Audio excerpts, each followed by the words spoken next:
मयंक जी, अलवर राजस्थान से। राधे राधे महाराज जी।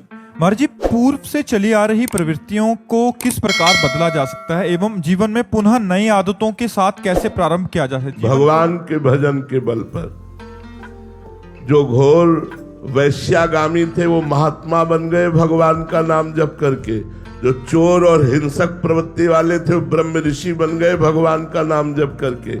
राम राम भी कहना नहीं आता था, मरा मरा कह करके ब्रह्मर्षि हो गए। यदि हम भगवान का नाम जप करेंगे तो हमारे पूर्व संस्कार नष्ट हो जाएंगे और नवीन दैवी संपदा के संस्कार जागृत हो जाएंगे। इसलिए हमें खूब भगवान का नाम जप करना चाहिए। पर नाम जपने में तभी हमारी रुचि होगी जब हम भोजन शुद्ध पाएंगे। सांसारिक भोजन पाओगे, ये नाना प्रकार की जो आधुनिकता चटोरेपन की चली है, तो अभी भजन नहीं होने वाला।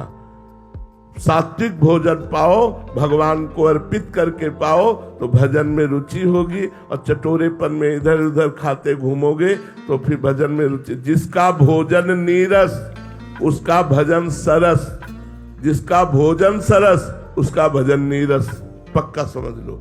तो अगर भजन करना है तो भोजन सुधारना होगा। और भजन स्वभाव को सुधारता है।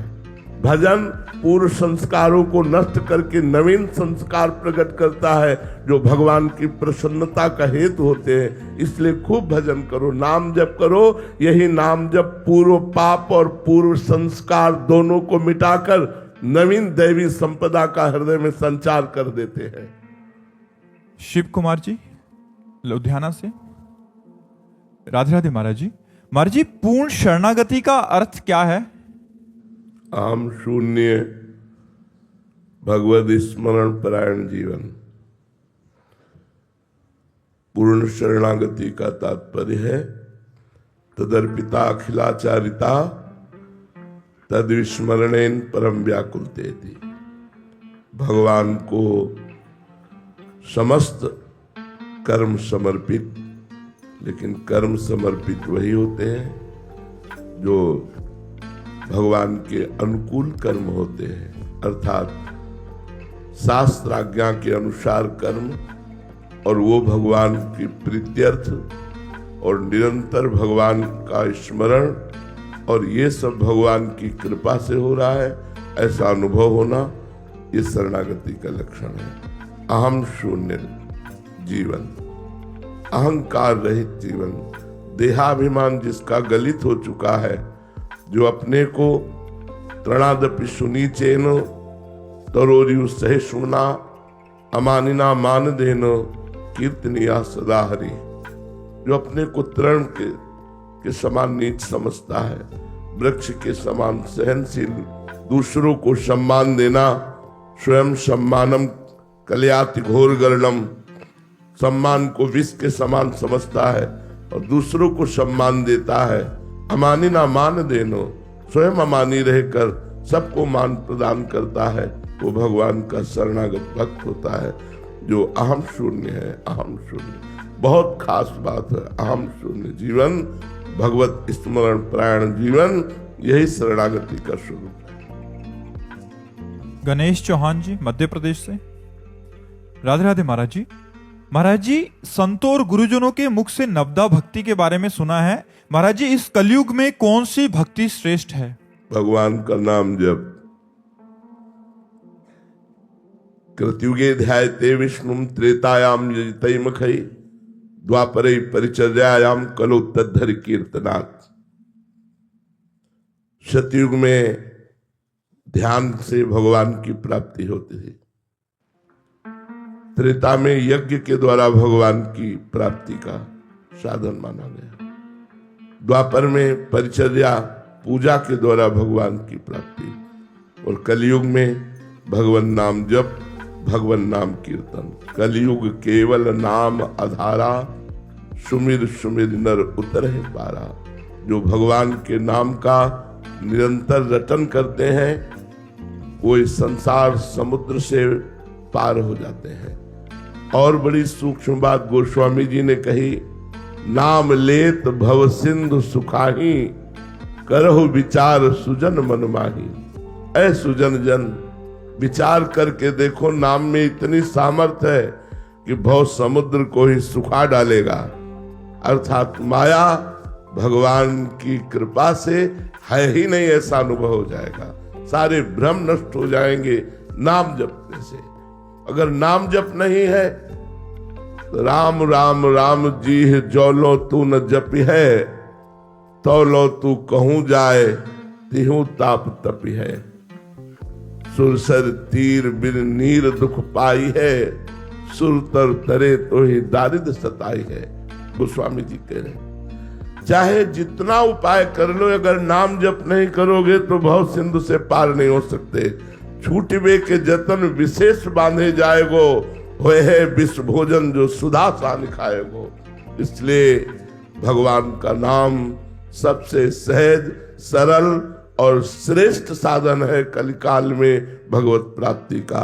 हरेर नामो हरेर नामो हरेर नामैव केवलम, कलौ नास्तेव नास्तेव नास्तेव गति अन्यथा। कलयुग में और कोई गति नहीं है, नहीं है, नहीं है, केवल भगवान नाम है, केवल भगवान नाम है।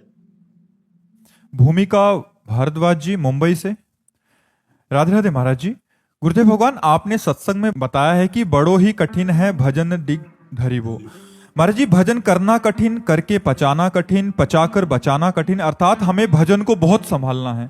महाराज जी, साधक अपने भजन को प्रभु को समर्पित करता है तो तब उसके भजन बढ़ने से सिद्धि क्यों आती है? सिद्धि आने से उसका भजन नष्ट होता है और इस परिस्थिति में साधक को कैसे बचना चाहिए? जो भगवान को समर्पित करता है और भगवान के समर्पण में रहता है तो सिद्धि आती ही नहीं है। सिद्धि अहम युक्त साधना में आती है, अहम शून्य साधना में नहीं आती। हमारे वृंदावन के सिद्धों में कभी कोई चमत्कार देखा हो तो आप बताइए कि कुछ चुटकी बजा दी, कुछ हो गया? कुछ नहीं। साधारण लोग गाली दे देते हैं, सह करके चुपचाप निकल जाते हैं, रोटी मांगते हैं, खाते हैं और प्रिया प्रीतम साथ खेलते हैं। परम सिद्ध भगवान जिनके साथ खेलते हैं, ऐसे सिद्धों में कोई सिद्धि देखी क्या? आती ही नहीं सिद्धियां। रिद्ध सिद्ध पेर होए वो भाई, बुद्धि लोभ दिखावे भाई। होए बुद्धि जो परम सयानी, चिंतन चितई ना नहीं जानी।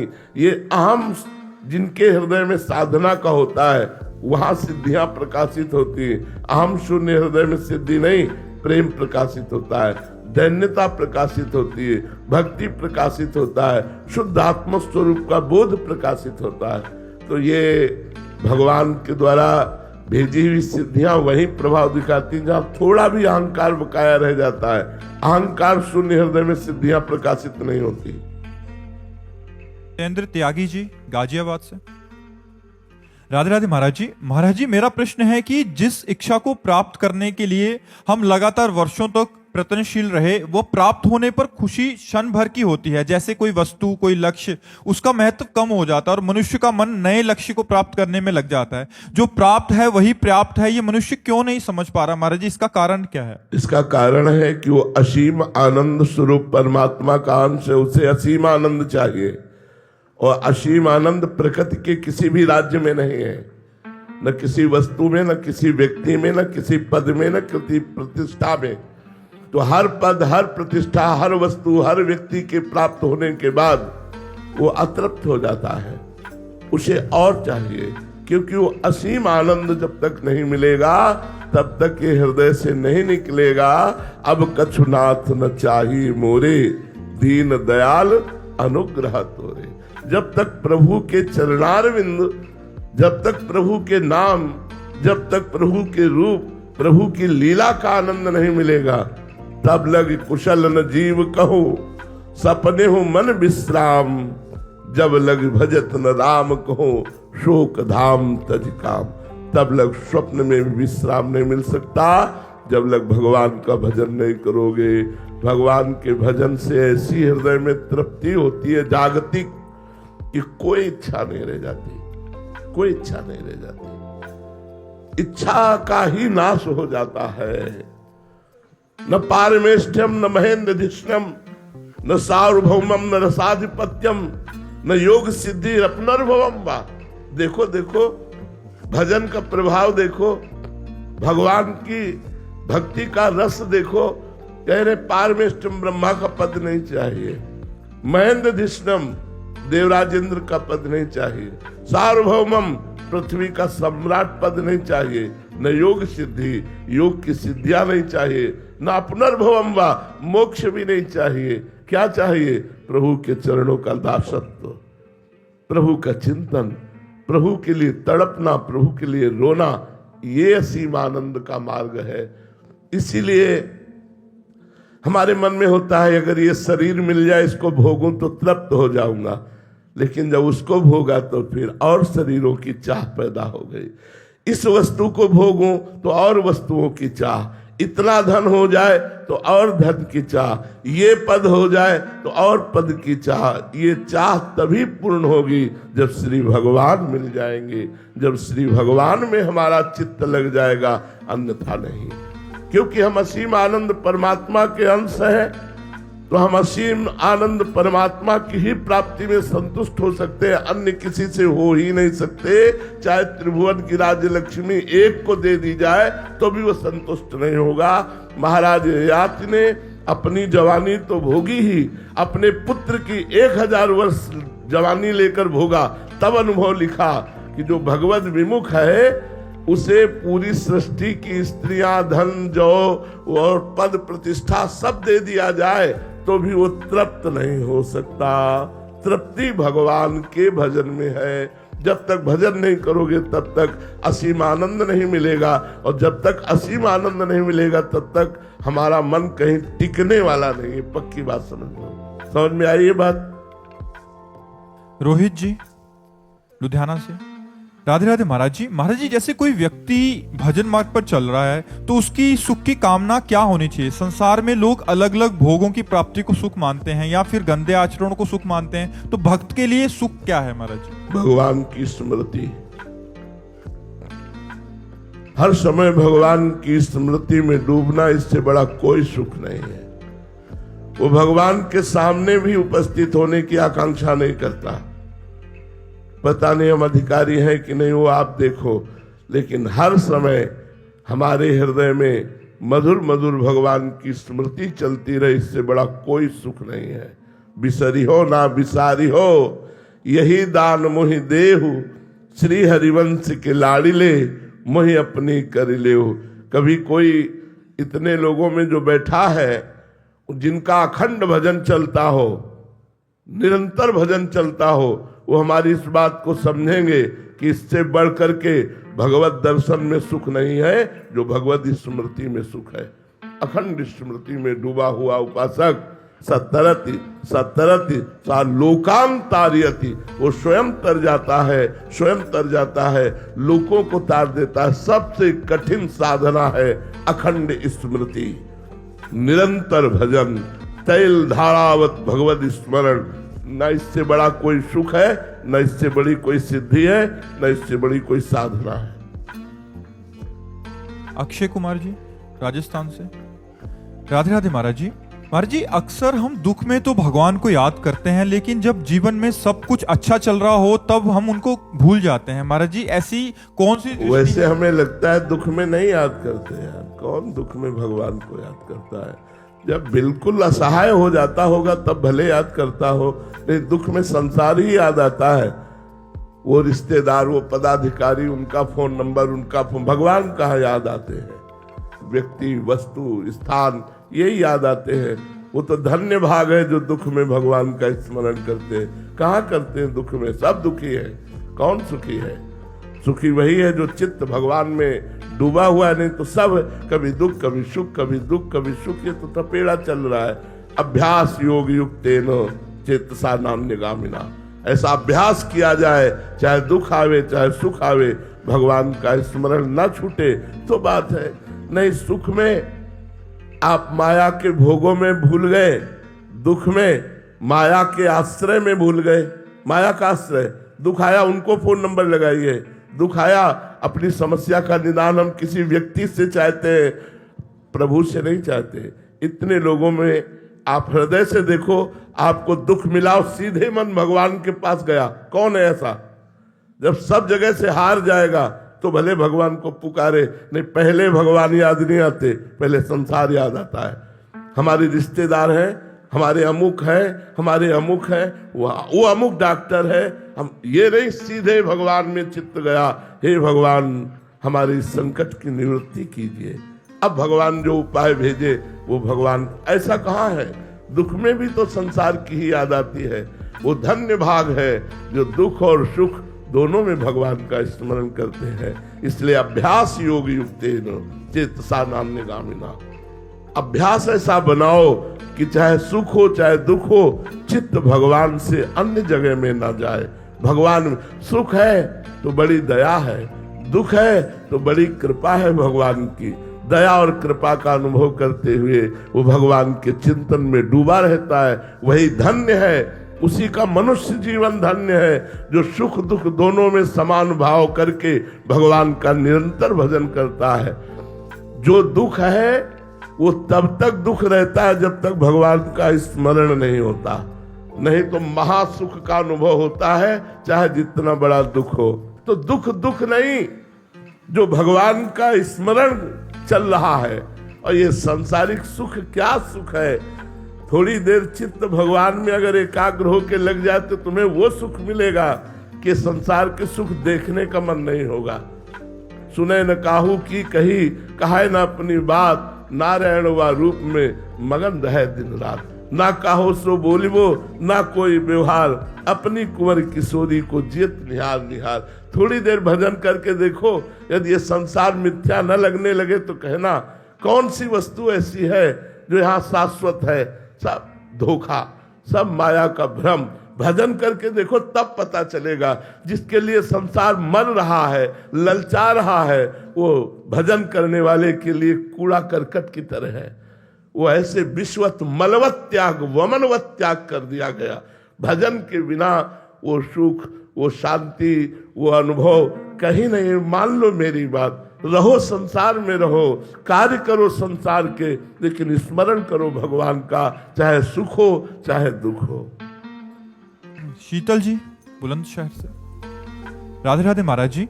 महाराज जी, आत्मा का परमात्मा से मिलने का जरिया क्या है? वैसे आत्मा ही परमात्मा है, परमात्मा ही आत्मा है। आत्मा ही परमात्मा है और परमात्मा ही आत्मा है। किंचन मात्र भेद नहीं, केवल अज्ञान के कारण ऐसा लगता है। वही आत्मस्वरूप पर ब्रह्म परमात्मा हृदय में विराजमान है। हाँ, अंतःकरण का भगवत भाव में भर जाना ही परमात्मा प्राप्ति है।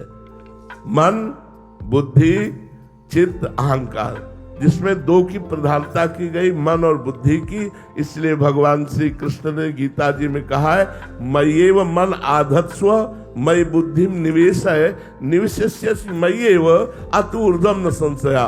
तू अपना मन मेरे में लगा दे, अपनी बुद्धि मेरे में लगा दे, तो तू मेरे में ही निवास करेगा, इसमें कोई संशय नहीं है। तो भगवान की प्राप्ति का सहज सरल साधन है मन को भगवान में लगाना। तो लगाने का साधन क्या है? भगवान का नाम कीर्तन करना, नाम जप करना, सत्संग सुनना, भगवान की लीला कथा सुनना, भगवान की लीला कथा पढ़ना, भगवान के भक्तों के चरित्र पढ़ना, भगवान के भक्तों का संग करना। इन्हीं के द्वारा हमारी मन और बुद्धि भगवान में लग जाती है। मन बुद्धि का भगवान में लगना ही भगवत प्राप्ति है। सत्यानंद जी पटना बिहार से, राधे राधे महाराज जी। महाराज जी, हमें अपने गुरु के बनने के लिए क्या करना चाहिए? गुरु के बनने के लिए? हाँ, गुरु के बनने के लिए ऐसे बस शरणागति, कोरा कागज हो जाना चाहिए। मैं कोरा कागज हूं, मेरे गुरुदेव जो इसमें लिख दे वही बात है। लेकिन प्रायः ऐसे लोग नहीं जाते, पूरी किताब भर के जाते हैं। गुरु की शरणागति के लिए एक अबोध बच्चे की तरह गुरु की शरण में हो जाना चाहिए कि मुझे कुछ नहीं आता, जो आप कहेंगे वही मैं करूंगा, जो आप कहेंगे वही मैं जपूंगा, जैसे आप चलाएंगे वैसे मैं चलूंगा। ये शरणागति गुरु की यदि हो जाए तो वो बड़ा विज्ञ साधक हो सकता है, बड़ा प्रवीण साधक हो सकता है, बहुत ज्ञानी महात्मा हो सकता है। पर हम लोग गुरु की शरण में तो जाते हैं, लेकिन कोरा कागज बन के नहीं जाते। बहुत कुछ प्रपंच भर के जो ज्ञान अधूरा ज्ञान है वही हम गुरु के सामने वर्णन करने लगते हैं और उनकी बात काटने लगते हैं। अगर हम गुरु के सामने अबोध बच्चा बन करके जाएं तो सब का सब गुरु ज्ञान हमारे हृदय में प्रकाशित हो जाए। कृष्ण प्रभाकर जी चंडीगढ़ से। राधे राधे महाराज जी। महाराज जी, कैसे पहचाना जाए कि सच्चा भक्ति भाव मेरे अंदर है या ये केवल भावुकता है? जब हर क्षण भगवान के प्रति हमारी वृत्ति बढ़ने लगे, हर क्षण भगवान की स्मृति बढ़ने लगे, गंदे आचरण कम होने लगे, काम क्रोध लोभ मोह मद मत्सर ये गंदा आचरण कम होने लगे, चाह मिटने लगे, इच्छाएं कम होने लगे, तो जानना चाहिए हमारे अंदर सही भक्ति भाव है। अगर चाह बढ़ रही, काम क्रोध का खेल बढ़ रहा है, हमारे अंदर भोग वासना बढ़ रही है, नाम जप नहीं चल रहा है, तो फिर वो ठीक नहीं है, वो दिखावा है, वो भक्ति नहीं है। सही भक्ति का स्वरूप है षड विकार जित अनघ अकामा। षड विकार काम क्रोध लोभ मोह मद मत्सर, इन पर विजय प्राप्त हो, अनग सारे पाप नष्ट हो जाए, नवीन कोई पाप न हो, अकामा कोई कामना न रह जाए। अगर ये लक्षण है तो हमारी भक्ति बढ़ रही है, अगर ये लक्षण नहीं है तो अभी भक्ति में कहीं त्रुटि है, उसको संभालना चाहिए। अनिल जी हिसार से। राधे राधे महाराज जी। महाराज जी, शिष्य परिकर को ऐसा क्या करना चाहिए कि उसको गुरु के स्वरूप के दर्शन हो जाएं, या गुरु का असली स्वरूप कब क्या है? देखो, गुरु का स्वरूप है, जो मंत्र का स्वरूप है वही गुरु का स्वरूप है। अगर मंत्र का साक्षात्कार कर लिया तो गुरु का साक्षात्कार कर लिया। इसलिए हर समय पवित्र अवस्था में गुरु मंत्र और अपवित्र दशा में नाम जप, ये करो तो आप गुरु को जान जाओगे, गुरु के स्वरूप का अनुभव आपको हो जाएगा। और जो नाम जप नहीं करते, मंत्र जप नहीं करते और ऐसे जानना चाहते, तो आप केवल गुरु को पांच भौतिक मनुष्य जानोगे, पांच भौतिक शरीरधारी मनुष्य, बहुत से बहुत साधक जान पाओगे, लेकिन वो साक्षात परब्रह्म परमात्मा है ये नहीं जान पाओगे। गुरुर ब्रह्मा गुरुर विष्णु गुरुर्देव महेश्वरा, गुरु साक्षात परब्रह्म तस्मै श्री गुरुवे नमः, ये तभी जान पाओगे जब खूब नाम जपोगे और उनके द्वारा दिए हुए मंत्र का जप करोगे, क्योंकि मंत्र और नाम गुरु की जीवनी शक्ति है। नाम सुकृत धन अपनी जीवनी, अति हित मान देत वरदान। अति हित मान करके हमें वरदान स्वरूप नाम और मंत्र गुरुदेव ने दिया। अब इसी का निरंतर यदि हम जप करें तो हमें गुरुदेव के स्वरूप का साक्षात्कार हो जाए। जो भगवान का स्वरूप है वही गुरुदेव का स्वरूप है। संजय जी महाराष्ट्र से, मुंबई। राधे राधे महाराज जी। महाराज जी, व्यक्ति के जीवन में गुरु का सदैव होना कितना महत्वपूर्ण है? अरे पूरा महत्वपूर्ण है। बिना गुरु के चाहे शिव बिरंच सम होई, गुरु बिन भवनिधि तरे न कोई। बिना गुरु के भव सागर से नहीं तरा जा सकता, ये बिल्कुल सिद्ध बात है। आज तक कोई ऐसा मिला हो तो हमें बताना। श्री भगवान का मिल जाना भी हो सकता है, लेकिन भव समुद्र से भ्रम से पूर्ण निवृत्ति हो जाना ये केवल गुरु कृपा से होती है। श्री नामदेव जी महाराज भगवान के साथ खेलते थे, भगवान के साथ खाते थे, भगवान से बातचीत करते थे। एक दिन गोरा कुम्हार के यहाँ, बड़े महाभागवत से श्री गोरा कुम्हार जी, उनके यहाँ बहुत से संत बैठे हुए थे। तो श्री मुक्ताबाई जी वो मटकी थापने की चाट जो होती है उसे उठाई और कहा, काका देखो इन मटकियों में कौन सी पक्की मटकी है और कौन सी कच्ची है। तो उन्होंने मुस्कुराकर स्वीकृति दे दी। तो हर संत की खोपड़ी में ऐसे मारती। तो जो और संत थे मुस्कुरा दिए। जब नामदेव जी के मारा तो उनका ये क्या है, क्यों मारा? तो बोले, काका ये मटकी कच्ची है। नामदेव जी सारी सभा में, संतों की सभा में कच्चे साबित कर दिए गए, सब हंस दिए। नामदेव जी को अच्छा नहीं लगा। वो सीधे गए विट्ठल भगवान से बात की। बोले, मैं कच्चा हूं। तो भगवान ने कहा, हाँ तुम कच्चे हो। बोले, क्यों? सब पक्काई तो आपसे मिलने की होती है, जब मैं आपसे मिल गया तो किस बात का कच्चा? बोले, तुमने गुरु नहीं किया। बोले गुरु करने का फल होता है भगवत प्राप्ति, और वो आप हमें प्राप्त है तो गुरु की जरूरत क्या है? बोले यही कच्चाई है। तो बोले आप ही बताओ मैं किसको गुरु बनाऊं? तो बोले जाओ इस जंगल में एक शंकर जी के मंदिर में संत पड़े हुए हैं मंदिर के अंदर, उनको जाकर के गुरु बनाओ। विशोबा खेचर जी वहां गए तो देखा वो शंकर जी की जो पिंडी होती है उस पे वो पैर रखे थे और देहरी पे सर रखे थे। तो नामदेव जी ने देखा कि इनको गुरु बनाए जो एक आस्तिक भी नहीं है। उन्होंने कहा ए बाबा ये अपने पैर हटाओ, शंकर जी के ऊपर पैर रखे हो। बोले बेटा जहां शंकर जी ना हो वहां पैर रख दो, जहां शंकर जी ना हो वहां पैर रख दो। तो उन्होंने जहां जहां पैर हटाने की कोशिश की वहीं लिंग प्रकट हो गया, क्योंकि सब कण कण शिव स्वरूप है, ब्रह्म स्वरूप है। तब उठे और कहा बेटा कण कण भगवान का स्वरूप है। उन्हें गुरु बनाया और इसी के बाद उन्होंने कुत्ते में भगवत साक्षात्कार कर लिया। जब भगवान के पास गए तो भगवान ने कहा देखा गुरु का चमत्कार, मैं ही उस बालिका के रूप में थाप मार रही थी, तब तुम मुझे नहीं पहचान पाए, और गुरु कृपा हुई तो कुत्ते में तुमने मुझे पहचान लिया। तो गुरु के बिना भगवत साक्षात्कार करना असंभव है। कोई भी हो कहीं भी हो, गुरु बिनु भव निधि तरिय न कोई, चाहे शिव विरंच सम होई। गुरु कृपा अत्यंत अनिवार्य है और हमारा जीवन तो गुरु कृपा के ही आश्रित, इसलिए हम तो जानते ही नहीं कि गुरु कृपा के बिना कुछ हो सकता है। न जानते हैं न मानते हैं। बिना गुरु कृपा के परमार्थ में कुछ हो सकता है ये तो ना मुझे पता है और ना मेरा विश्वास है। चाहे जितना अहंकार से साधना कर लो, एक थप्पड़ लगाएगी माया तो काम क्रोध के चरणों में मारे घूमे हुए। गुरु कृपा के बिना इस माया से निकल पाना मुझे जैसा अनुभव होता है और शास्त्रों में जैसा पढ़ा है अत्यंत दुर्गम, अत्यंत दुर्गम। प्रकट में गुरुदेव का होना अत्यंत अनिवार्य है। महाराज जी एक तो है जो प्रकट में जिनको गुरुदेव शासन कर रहे हैं, और एक है मंत्र ले लिया, बट उनमें कैसे महाराज जी संचार होता है गुरु कृपा का? मतलब जो दूर रह रहे हैं, जो आपसे मिलते नहीं है, तो उनपे कैसे कृपा? गुरु की आज्ञा का पालन करना। जो गुरु ने मंत्र दिया है, उपासना दी है, शास्त्र स्वाध्याय रहनी दी है, वैसे रहो तो आपके ऊपर गुरु कृपा आ जाएगी, गुरु कृपा बरस जाएगी। अगर आपको मंत्र दिया, उपासना दिया और मनमानी आचरण करते हो, मंत्र नहीं जपते हो, तो आप गुरु कृपा पात्र नहीं है। कृपा पात्र वही है जो आज्ञा का पालन करे। अब जो ही कहे करे हम सोई, आयस लिए चले निज दासी, मन क्रम वचन त्रिशुद्ध सकल मत हम श्री हित हरिवंश पासी।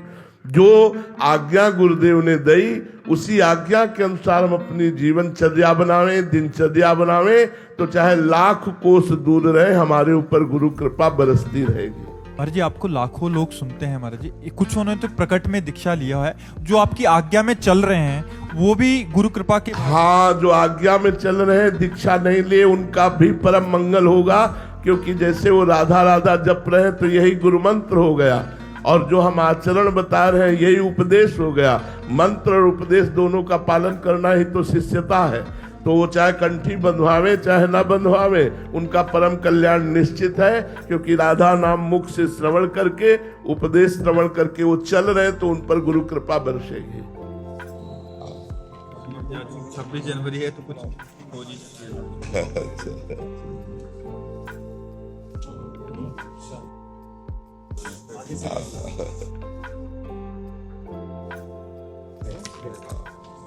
स्वागत।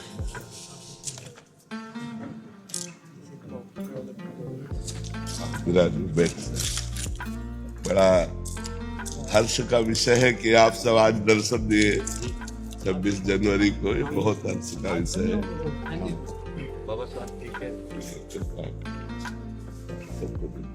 हम हृदय से आप लोगों को बहुत प्यार करते हैं, बहुत बड़ी तपस्या कर रहे हैं आप लोग। आपकी कोई नौकरी नहीं है, इसे जो लोग नौकरी समझते हैं, नौकरी नहीं है। प्राणों को न्यौछावर करने के लिए इस बात को देखकर जहां भी खड़े कर दिए जाओ वहां प्राण बलिदान करने के लिए खड़े हो। हम प्रणाम करते हैं, नमस्कार करते हैं अपने भारत के सैनिकों को और पूरे भारतवासियों से प्रार्थना करते हैं, अगर थोड़ी भी राष्ट्र प्रियता है तो हमारे राष्ट्र सैनिकों का आदर कीजिए, इनको एक नौकर मत समझिए। राष्ट्र पर बलिदान होने वाले वो वो वीर हैं जिनको नमस्कार करना चाहिए, जिनको आदर देना चाहिए। हमारा राष्ट्र सैनिक पहाड़ों पर, हिमालय पर, बॉर्डर पर जहां भी लगा दिया जाए वहां कष्ट सहता हुआ हमको अंदर सुरक्षित किए हुए है। हमारा जो अंदर सुरक्षित है वो बाहर की सीमा में आप लोग लगे हुए इसलिए सुरक्षित है। आज हम जो आनंद पूर्वक जी रहे हैं वो आपकी समर्पण वृत्ति के कारण जी रहे हैं। नहीं हमारा आनंद नष्ट हो जाए। ये जो हम देश के अंदर आनंद मना रहे हैं वो आपके वहां बॉर्डर पर खड़े हो, हम यहाँ आनंद मचाते हैं और वहां गोलियां खाते हैं। इसलिए हम पूरे भारतवासियों से प्रार्थना करेंगे, थोड़ी भी राष्ट्रप्रियता है तो हमारे राष्ट्र सैनिकों का आदर किया जाए, राष्ट्र सैनिकों को सम्मान दिया जाए जो हमारी राष्ट्र सुरक्षा में लगे हुए हैं। इनसे बढ़कर कोई नहीं है।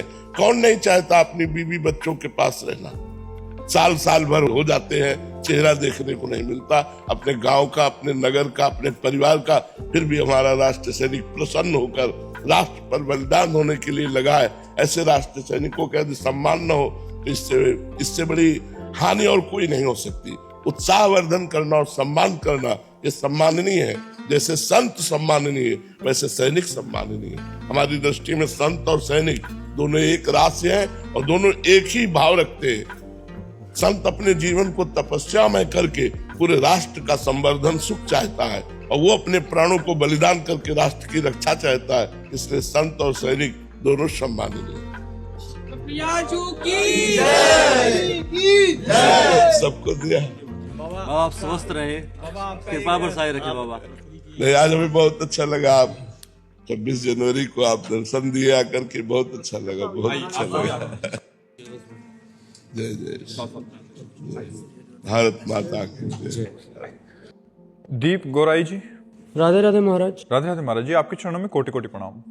महाराज जी, एक प्रेमी वो होता है जिसमें प्रेमी को प्रिया से प्रेम की अपेक्षा होती है और उनके सानिध्य की आकांक्षा बनी रहती है, परंतु वो प्रेम कैसा जिसमें प्रेमी से भी कुछ भी चाह ना रह जाए, ना अपेक्षा रह जाए, मांग रह जाए। प्रेम तो इसे ही कहते हैं, उसे प्रेम नहीं कहते, उसे स्वार्थ कहते हैं। हम आपसे प्यार करते हैं, आप हमसे प्यार कीजिए, इसे स्वार्थ कहते हैं। इसलिए चढ़ के मैन तुरंग पर चलिबो पावक माए, प्रेम पंथ अति कठिन है सबको निभात ना है। मोम के घोड़े पे बैठकर आग की ज्वाला को पार करना जैसे कठिन है क्योंकि पिघल जाएगा, ऐसे ही प्रेम का मार्ग निर्वाह करना कठिन है। यहाँ प्रेम कहाँ है? यहाँ तो स्वार्थ का तांडव हो रहा है। अपनी अपनी कामनाओं की पूर्ति और स्वार्थ का तांडव। प्रेम कहाँ है? प्रेम तो देखो ना, राष्ट्र प्रेमियों ने वंदे मातरम बोलकर फांसी का फंदा डाल लिया। प्रेम की परिभाषा अगर देखनी है तो देखो, धर्म प्रेमियों को दीवार पे चुनवा दिया गया, गर्दन उतार दी गई, पश्चाताप नहीं किया कि अन्य धर्म को स्वीकार कर ले। राष्ट्र के विरोधियों के सामने गर्दन नहीं झुकाई, कटवा ली। लौकिक प्रेम की बात कह रहा हूं। फिर भगवान का प्रेम तो विशुद्ध प्रेम है, सच्चिदानंद में। यहाँ प्रेम की परिभाषा कौन जानता? प्रेम की परिभाषा का मतलब यही है, मैं आपको चाहूँ, आप मुझे चाहो, मैं आपकी कामनाएं पूर्ण करूँ, आप मेरी कामनाएं पूर्ण करो। अगर कामना पूर्ण करने में बाधा हुई तो खत्म प्रेम। ये प्रेम है, ये शुद्ध काम है, स्वार्थ है, अज्ञान है। प्रेम तो बहुत बड़ी चीज होती है, जिससे प्रेम। एक बार लैला को पता चला कि मजनू को भोजन भी नहीं मिलता, बावरा बना घूमता है। लौकिक प्रेम का उदाहरण है। तो धनी घर की थी, राज परिवार की थी। उन्होंने आदेश कर दिया बाजार में जहां भी जिस दुकान में जो भी मंजनू खाना चाहे उसका हिसाब मैं दूंगी। वहां जब हिसाब पहुंचा तो करोड़ों का पहुंचा, क्योंकि ऐलान सबको पता चल गया था। तो लाखों मंजनू रबड़ी खाने वाले निकल आए। उनका एक मंजनू इतना हिसाब, तो उनका पता नहीं कितने मंजनू हैं, तो वो सब मंजनू कह करके लेते हैं। तो लैला ने कहा, मैं असली मंजनू की पहचान जानती हूँ, कल कह दो लैला मिलना चाहती है। तो हजारों मंजनुओं की भीड़ लग गई, पर्दे में रहते थे। उन्होंने एक चाकू रखी और कटोरा रखा, बोले मैं मंजनू के दिल का खून चाहती हूँ। तो पीछे हटने लगे। जो रबड़ी खाने वाले मंजनू थे, जो असली मंजनू थे, जब उसे पता चला तो मुस्कुराया और चाकू उठाई, तो मारने को कहा तो बस बोले मंजनू ये है, ये रबड़ी खाने वाले मंजनू लेकिन कटोरा भर खून देने वाले ये तो असली मंजनू होता है, जो प्यार में अपने दिल को, अपनी जान को कुछ नहीं समझता, उसे प्रेमी कहते हैं। देखो ना, आज भी कहीं न कहीं हमारे सैनिकों के हृदय में राष्ट्र प्रेम है। उनको पता है मैं बॉर्डर पे हूँ, किसी भी समय शूट हो सकता हूँ, किसी भी समय गोली लग सकती है। परिवार का प्रेम, बच्चों का प्रेम, सब न्यौछावर करके राष्ट्र प्रेम में छाती ताने खड़े हैं। और तेरे दिन घटनाएं सुनने को मिलती है। तो राष्ट्र प्रेम का देखो स्वरूप, जो अपनी जान की भी परवाह नहीं करते। नौकरी व्यापार तो सब कोई कर रहा है, लेकिन राष्ट्र के लिए, समाज के लिए प्राण देना, तो ये बात, प्रेम एक अलौकिक वस्तु होती है। प्रेम में बलिदान है अपना, सामने वाले से नहीं चाहिए, अपने को सामने वाले को देना है। इसीलिए प्रेमी कहाँ मिलते हैं। एक बार वल्लभाचार्य भगवान से उनके शिष्य ने कहा कि मैं 100 ब्राह्मणों को पवाना चाहता हूं। उनका एक वैष्णव को पवा दो तो 100 ब्राह्मणों के पवाने का फल प्राप्त हो जाएगा। तो उनका फिर तो मैं 100 वैष्णव पवाऊंगा। तो उनका एक भगवत प्रेमी महात्मा को पवा दो तो शास्त्रों वैष्णव के पवाने का फल मिल जाएगा। बोले फिर हम 100 प्रेमियों को पवाओगे। तो आश्चर्यचकित होकर कहा प्रेमी 100, प्रेमी तो अंगुलियों में गिने जाते, भगवत प्रेमी तो ऐसे एक दो चार, बस, इससे ज्यादा नहीं। जो कहो हरिवंश रस बिरलो समझन हार, एक दोई जो पाइए खोजी सब संसार। हम भगवान के मार्ग के पथिक हैं। कहीं हम अपना यश चाहते हैं, कहीं हम भगवान से वैभव चाहते हैं, कहीं हम प्रणाम नमस्कार चाहते हैं, लेकिन भगवान को कितना चाहते हैं ये भगवान जानते हैं। वास्तविक प्रेमी वही है, जाहि न चाही कबहु कछु, तुम सन सहज स्नेह बसहु निरंतर तासुर सो राउर निज के, जिसे कभी कुछ नहीं चाहिए। प्रेमी वही है जो अपने प्यारे की मुस्कान पर प्राण दे दे। अभी आशिकी समझी नहीं आशिकी, असली आशिकी समझी नहीं। असली आशिकी जब जागृत हो जाती है ना, बहुत, जो मैं ऐसा जानती प्रीति किए दुख होए, तो नगर ढिंढोरा पीटती अजी प्रीति न करियो को। श्री गिरधर गोपाल की आशिकी में मस्त मीरा जी कहती है, प्रेम एक अलौकिक वस्तु है और किसी पवित्र हृदय में उदय होता है। और जब वो उदय होता है, तो जैसे बाज पक्षी फील्ड में उतरे तो दूसरा पक्षी नजर नहीं आएगा, जब बाज उतरेगा तो दूसरा पक्षी नजर नहीं आएगा। ऐसे जब प्रेम उतरेगा तो कोई वासना, कोई इच्छा, कोई कामना एक भी नजर नहीं आएगी। वो निष्काम, वो वही तो सतरत सा लोकांता रहती, वही लोक के लोक को तार देता है महात्मा, जो भगवत प्रेमी महात्मा होता है। हम तो इतना ही कहते हैं, हृदय से भगवान की शरणागति हो और मुख में भगवान का नाम चिंतन हो और जगत मंगल की कामना से भगवान का यश गान किया जाए, तो अवश्य अवश्य प्राणियों का उद्धार हो। जो भूले हुए लोग व्यसन और व्यभिचार की तरफ प्रवृत्त हो रहे हैं, उनका मार्ग निर्देशन जो हमारे कथावाचक है, जो रासाचार्य है, इन्हीं के द्वारा जन समुदाय तक पहुंचता है। हम लोगों तक तो कोई आ पाता है। आप जा करके कृपा करके हमारे धर्म को, हमारे रहस्य को परोसते हैं, तो आप हृदय में यदि हमारे शरणागति है, तो भगवान का नाम चिंतन है, तो वाणी में इतनी सामर्थ्य होती है कि जगत मंगल, जगत परिवर्तन हो जाता है। तो इसीलिए खूब नाम रूप लीला धाम का अवगाहन करिए और कराइए, यही हमारी प्रार्थना। एक निवेदन, कथा प्रवक्ताओं जैसे आपने कहा कि वृंदावन का बहुत ज्यादा इस समय, और आपके द्वारा तो सबसे ज्यादा, आप श्री जी के कृपा पात्र हैं। बस मेरा एक निवेदन था, आजकल जो गुरु शिष्य का रिश्ता है उसमें भरोसा बहुत कम हो गया है। चाहे गुरु के प्रति समर्पण कम हो गया, श्रद्धा कम हो गई है। आप कुछ गुरु शिष्य के लिए, जिससे कि पूरा संसार पर आपकी बात। हमारी प्रार्थना है कि जो गुरु तत्व है वो ब्रह्मानंदम परम सुखदम केवलम ज्ञान मूर्तिम द्वंद्वातीतम गगन सदसम तत्वमस्यादि लक्ष्यम एकम नित्यम विमल अचलम सर्वधि साक्षिभूतम भावातीतम, हमारे भाव से अतीत है, त्रिगुण रहितम सदगुरुम तम नमामि। यदि हम गुरु को अपने परब्रह्म परमात्मा मान करके उनके चरणों का आश्रय लें तो आश्रय लेने मात्र से कल्याण हो जाता है। गुरुदेव के रूप में भगवान इसीलिए पधारे, बंदो गुरुपद कंज कृपा सिंधु नर रूप हरि, इसीलिए पधारे कि जो साधन विहीन है उनको भी अपने दर्शन से, अपने संभाषण से, अपने सानिध्य से भगवान की तरफ ले चलें। इसलिए हमको सबसे प्रार्थना करनी है कि आप अपने गुरु को भगवत स्वरूप मानिए, दोष दर्शन मत कीजिए। मनुष्य शरीर में जो कुछ कमियां आपको दिखाई दे उनकी माया समझिए, उनकी लीला समझिए और उनके चरणों में दृढ़ विश्वास रख करके यदि आराधना करेंगे तो आपका परम मंगल हो जाएगा। गुरु के प्रति दोष दर्शन करने की हमारी कमी है, हमारे चश्मे में कमी है, हमारे देखने में कमी है। गुरु परब्रह्म परमात्मा, गुरु साक्षात परब्रह्म, तस्मै श्री गुरुवे नमः। क्या हम परब्रह्म में दोष देख सकते हैं? अगर हम परब्रह्म में दोष नहीं देख सकते तो अपने गुरु में कैसे दोष देखें? हम अपने गुरु को परब्रह्म मानकर उनकी आराधना करें, उनकी आज्ञा पर चलें तो इसी जन्म में हमें भगवत साक्षात्कार हो जाए।